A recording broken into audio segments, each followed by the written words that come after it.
they do not miss a beat here, Wolf. Yeah, definitely. Because of the fact that they have this late game scaling, and they also have wave clear. In fact, and they also have frontliners. So it's almost spelling you like scaling for Blacklist International. That's all they want. Ooh. I love it. I love it. It's time for game number 3 here at the M3 World Championships. It's going to be BTK up against Blacklist International. Let's jump right into the games. Okay, now we need to talk a little bit more from the drafts in the early phase. Like we mentioned, BTK, they need to get this snowball going, man. They have the winning lane at the bottom side. All of the things we mentioned for this BTK team to be able to maximize their playstyle, they have it right now. A winning lane, winning mid lane, and that early aggression from the jungle. So let's see what they can do with this. Yep, I'm very curious to see how they're going to play this Little Wanderer side as Karina did start on the purple buff and immediately Wise is able to get priority over it because he was closest to it. So those precious few seconds, missed opportunity, but that's generally fine as BTK. They want to take it slow for now. Level 4 is going to be when things are going to happen. Now BTK straight up, they want a snowball. For the side of Blacklist International, they can't really drag this game so as far as they wanted to. Because if you're looking at BTK, they drafted a lineup that will not be, like on a strategical standpoint, will not be good against Blacklist International. This is besides the point of the fact that they're not that scaling. There we go. That's that fried chicken domination here. Using the early levels as much as they can as Mobazane and Shark, making sure that he is going to have a good laning phase. And I think that's relatively important as Oh My Venus now going to get pushed back in as they get control over the mid lane at the same time.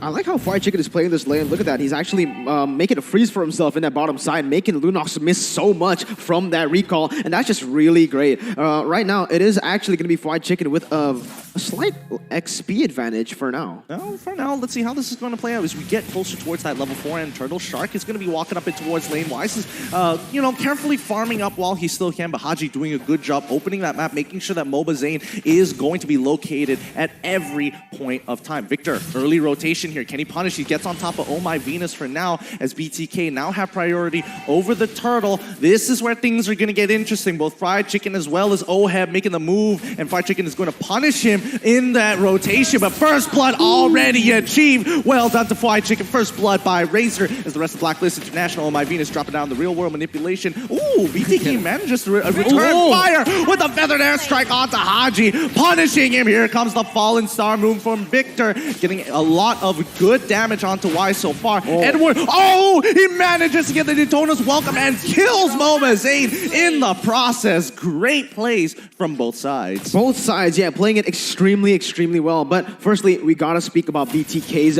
rotations there. That was beautiful. Beatrix, again, knowing that his team was in the top side, knowing that Oheb wants to join this team, he waited in the bush. He practically just caught him in the rotation, but on the other side in the 4v4, BTK played that really well, baiting the real rotation. But wait a minute, there's something going on. What? He pulled it up. He managed. Oh my goodness, the Turtle being slain this time. But what a play coming in from Fried Chicken here. Yeah. That was, he managed to switch over to shotgun and get his ult off just in time.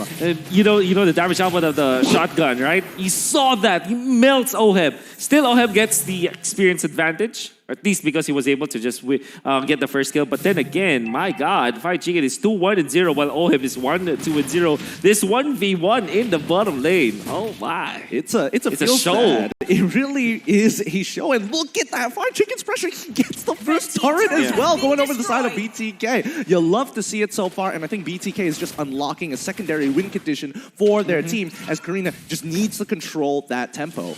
Excuse me, my bad. Can we talk about that more? What? Half HP, my dude? Exactly. That's not... I'm speechless right now. How did that happen? But all right, let's move on right now. 60 seconds for the Turtle. BTK, they managed to get that 900 gold lead here in the early phase. But wait a minute, it's going to be Haji trying to open up the map. But yes, he's going to get zoned away. So far, BTK doing okay, but they need more than 700 gold with this composition. Yeah, I think so far it's just dependent on Fried Chicken to start pushing his advantages now on towards that top side as well to get even more gold. The macro coming out from BTK is really good. Here comes Bennett's Rage on top of Edward. He is just stuck in this situation. An insta burst coming out from Mobazane side. Blacklist International looking looking to play for later into the game. Fried Chicken already has got the Blade of Despair. It's actually 1,000 gold ahead of Oheb.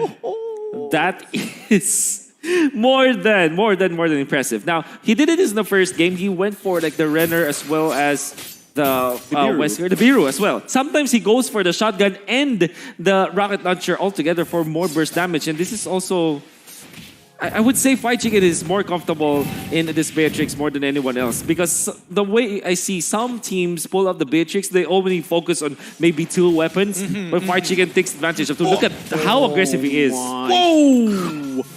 I mean, I'm with you on that, Miracle. The disrespect, you don't just tactically roll into that one. Like, Haji could have looked to punish that potentially. But all right. It looks like they are just conditioning Blacklist International. BTK now wanting to break open this top tier 1 here. Edward and Haji just giving a lot of respect. That's the thing, right? We haven't seen a lot of teams, a lot of players utilize that shotgun. They usually use it for the turrets, right? It's really good at sieging, but they kind of underestimate how good it is in the brawls, in the duels here, especially when you're going against someone with not that far, not that crazy range, like the Lunox, like this Cho and the Barretts. You literally do so much damage, maybe even take a chunk of their HP with one shot. But look at this, Gideon. Oh, here comes the way of the dragon and Haji. He's not going to take the second part of it. Falling Star move, forcing him to flicker. But look at that top side. Barat still getting shot down here by Bullshit. Oh, great wall coming in from Shark. Fried Chicken going to get plenty of damage. Daytona's welcome does not connect. Haji looking for an opportunity as my Venus disengages the team. Fried Chicken does it again. Gets the 1-for-1 trade, but Wise, he's finally online here. He's got plenty of damage, and he's going to try and secure this kill onto one Shark side, but Victor is able to help him out. But you can see the damage coming in from Wise. He's farmed nice and healthy. Farm bill is over, and Wise is here to stay. That's the thing. That's why I mentioned BTK. They need way more than this 1,000 gold because they're going against a scaling composition that Aldous hasn't been in any fight. Sure, he was in the initial turtle fight, but since then, he's been relatively quiet on the map. And why? Because he's been farming. You can see the damage already racking up with the stacks that he has. He also has a 1-level lead over MOBA Zane. So this is where Blacklist likes to play when Wise gets that power spike on the Aldous. Haji has got the Radiant Armor, so they are going to be tanking up. Previously, the BTK lineup, they are flourishing with their squishy targets of Blacklist International, like pickups on Oh My Venus, Haji as well as Oheb. But now that they are going to be activating both Haji, Edward, and Wise, those are tanky heroes that the Beatrix might not be able to touch. But if they do layer together, it's going to be great. However, Demon Hunter Sword, okay, that spells doom. I mean, that's not just it, because they sacrificed a lot of pressure on that top side, and they sacrificed top tier 1 off of a first macro mistake we are seeing coming in from BTK's side. Blacklist International have come up online. They're like, yes, take the turtle. We don't mind you doing this play, because with Fate Chains, they can come in. They come in at pretty much any time, and we're expecting Blacklist International to do exactly that right here. Edward as well as Victor just going head to head. Daytona's welcome starting to come out, and we already see Karina secures the turtle here so far. Fried Chicken gets the kill on towards Barat's side, but Wise going to be running down Fried Chicken all the way into the back line. They can't seem to do anything much about the situation here, as Oh My Venus has already used the real world manipulation. And there we go, 2-for-1 trade in favor of BTK.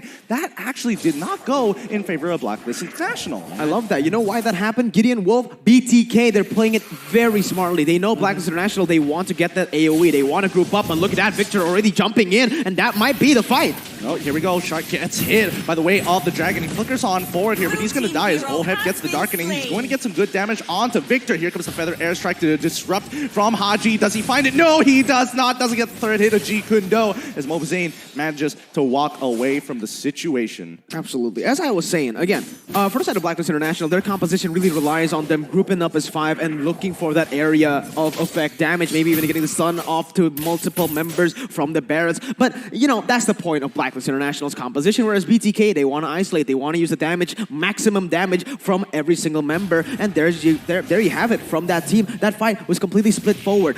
Wise went for the back line. All right, just let him die. Let him die. We focus on one guy first, then we get onto Wise. I also kind of want to point out that MOBA Zane actually decided to go for the Pocket Destinies, doesn't want to go for that early damage in that Calamity Reaper. Yeah. And that is also one of the weird things, right? I mean, I've seen in Indonesia, they prefer Karina with super defensive items. Yes. Oh yes, just like how they. Oh! I did not want to finish that sentence after see what they are able to pull off here. And BTK is like, weird build. Jokes on you, kids.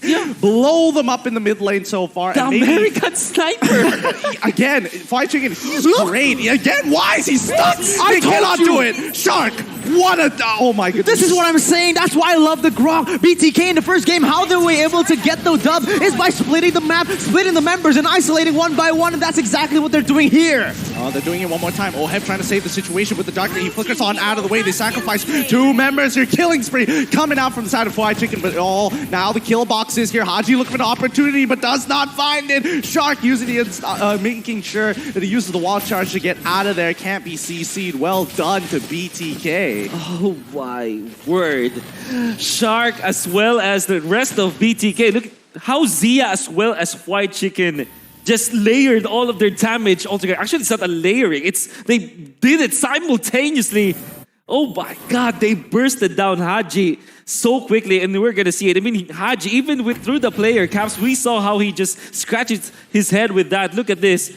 They put it all together. Oh, right at the very edge. Wow. Actually, that's just Zia's damage per second that ticked and took down Haji, but brunt of the damage came from Fried Chicken with that sniper. Oh my goodness, he is good with that Renner. But so far, Blacklist International trying to look for a punishment on towards Shark here, who manages to get on out with a wild charge, but this is going to be Lord. They've already opened up quite a bit with the neutral objectives, currently 2 towers ahead of Blacklist International. Maybe they're looking to contest here. Victor is on his way, and Blacklist International pulls back. Blacklist needs to play with their tempo. So far, BTK have been so good at just forcing their own tempo onto the enemy team. That's why they've been able to make a lot of good engages here. Blacklist, they need to stay composed. And right now, BTK, they're just using the macros so well. Pushing in the mid and the bottom side and forcing Blacklist to come here. So look at that. Without doing anything, they're still getting advantage on the board. And look at that. It's going to be another fight. Yep, they've already started. Oheb's getting into the middle of it. They've already stopped Zia, getting him out of there. But Krina secures the kill. The Lord has been saved. Mobazane does not fail. Wise coming in with a chain spade. He's already got the double kill onto Mobazane. But Wise can't do anything about it. Trapped, stunned down. Mobazane looking to get Oh My Venus at the same time here. He's finally at the damage and an opportune play.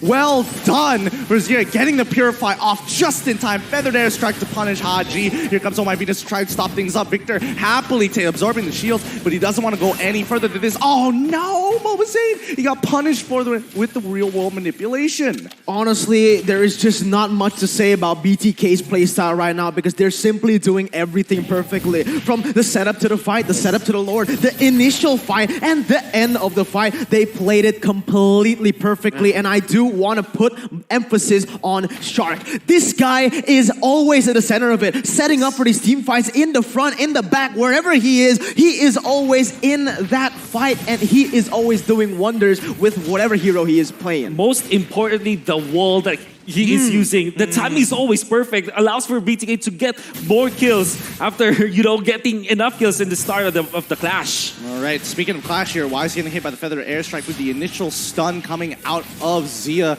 but that's not what they want. They want to catch off Blacklist International in an awkward position. Their Lord is already gone, but they never broke open an inhibitor, which is, testament to Blacklist International. They've got their priorities straight. Yeah, and speaking of priorities, BTK, Fried Chicken already has got the win in nature, which was a problem for Blacklist International because for the longest time, Wise was able to run down Fried Chicken. The moment he got the win of nature, the turnaround is just so easy for Fried Chicken because all he needs to do is just to make some distance away from Wise's initiation and then deal the damage afterwards. And so far, this guy on the Beatrix, the American sniper. So good. So good, yeah. But let's talk about Mobazane's build real quick. Calamity Reaper, Thunderbelt in the same build already? Oh. I would say he is not playing that tank Karina that we've seen from Indonesia, as well as from the Philippines. Want to bring the damage onto Blacklist International. So a bit of a hybrid. Just like, yes, I've got the stats with the HP, but I got plenty of damage at the same time. Okay, pretty interesting. The thing is, from the last few patches, we've actually seen that, the game has just been focused on taking this Karina tank out of the meta. And so far, with this hybrid, semi-tank kind of build, it's been working really well. You have that base damage. You also have the additional damage from the Oheb. Cloth of Destiny, making you able to scale a little bit more. But look at that. Oh no! It's over. They knew they had him caught in, and now Shark will have to pay the price, unfortunately. He gets hit by the Daytonas. Welcome here, Oheb. Shark? It's shot down, 50% HP. Shark's holding strong. Can he make it out? Nope. Haji going to have to use the Way of the Dragon to secure that kill, but here comes, you know it. It's Cade, Fate, Wise, looking for the one-shot onto Zia here. The Victor tries his best with a falling star movement. He gets knocked out of the way. Edward making sure he's taking the brunt of that damage. Wise has done his duty. So this is the problem for BTK. Maybe because of the fact that they are inexperienced compared to Blacklist International, right? On a relative level. Blacklist International, when they see an opening, they just continue through it. And BTK, they try to salvage one of their members, and that's usually the pitfalls of teams that are inexperienced, right? When they try to save their teammates when put in a bad spot, sometimes they get one after the other be picked up by the opponents. Oh, good Purify coming in for Victor here, stopping the Daytona's welcome. What? He gets kicked on backwards as he tries to engage. Oh my Venus now dropping on full ultimate. Oh, the wild charge knocks him out of position. But now Victor, he dies straight away to Oheb, who is fully scaled up in towards this game. Magic penetration more than enough to get through the Frostboot shield. I completely agree with you, Wolf, right here. For the side of Blacklist International, this is why I say you can never ride them out. This is the reason I actually preferred their draft in that drafting phase. It's because they have that reliability to the late game. They can play to the late game, and they're actually stronger in that late game with all the heroes that they picked up. So all they need to do is weather out the storm, play it safely, and now with their item power spikes, with Oheb hitting it, with Wise just stacking all across the board again, it is going to be really hard for BTK to come back from this. Haji, look at him! Yep, he finds the Way of the Dragon on towards Morbazane, who instantly gets popped here as Oheb is going to sit by Oh My Venus, just zoning the rest of them. Blacklist International guaranteed they get the Lord. Morbazane in a little bit of frustration here. Somebody needs to open up the map for him a little bit more because Haji has set his sights on him. Let's talk about forced errors. Blacklist International with a veteran power move against BTK. So they forced out BTK out of their own base, tried to bait them into the Lord area, all the while still holding the Lord. The Lord wasn't reset. There was somebody in front of the turret outside the leash range of that Lord. That was perfectly executed from Blacklist International, and they got every single thing in that skirmish. Absolutely, and just like that, look at that. It was 5,000 gold lead for BTK. Instantly now, it has been turned around. It's been equalized, and that's the thing. Everything you've built up from the early stage up to this moment, it doesn't matter anymore because Blacklist, they've gotten all their power spikes already, not just by levels, but by items. If we can take a look at the items very, very soon, Wise has all of his items. There you go, Wolf. It is all mostly complete for the carries, and this is where Blacklist start to dominate. Yeah, I'm just looking at Oheb, and he's fully kitted out to start shredding here. Here comes Luminous Lord. He's going to be crashing into the real world manipulation for Oh My Venus to try and zone out Fried Chicken. Haji finds Morbazane again. Feathered Airstrike not able to respond in time as they need to get rid of this Luminous Lord. Tier 2 on bottom side is safe. However, mid is in some trouble here. Can they clear out the minions in time to protect their inhibitor? No, they cannot. Edward does get the initial Daytona's welcome, flickers over the wall to secure this kill on towards Victor. That's going to be 2-4-0. 2 inhibitors as well, and Wise will put the killing blow into Zia. Ooh, Witcher trying to protect himself, but Haji is going to help secure that kill. Shark can't do anything as we see Fried Chicken can only do so much. GG, well played to Blacklist International. That's the thing right now with the composition of Blacklist International. They're multi-dimensional, like we mentioned, right? They can play to the late game. They can play with defense. They can play it aggressively as well if they get the snowball initially. But that is why I really like their draft. In every circumstance, in every position, they can still stay in the game. Whereas for the side of BTK, when they get the early game, yes, they can win, but they need to finish it up as fast as possible. If not, this is what happens. Yep. To add to what we were talking about the draft, when it comes to this kind of playstyle where they want to go and for the Aldous, they always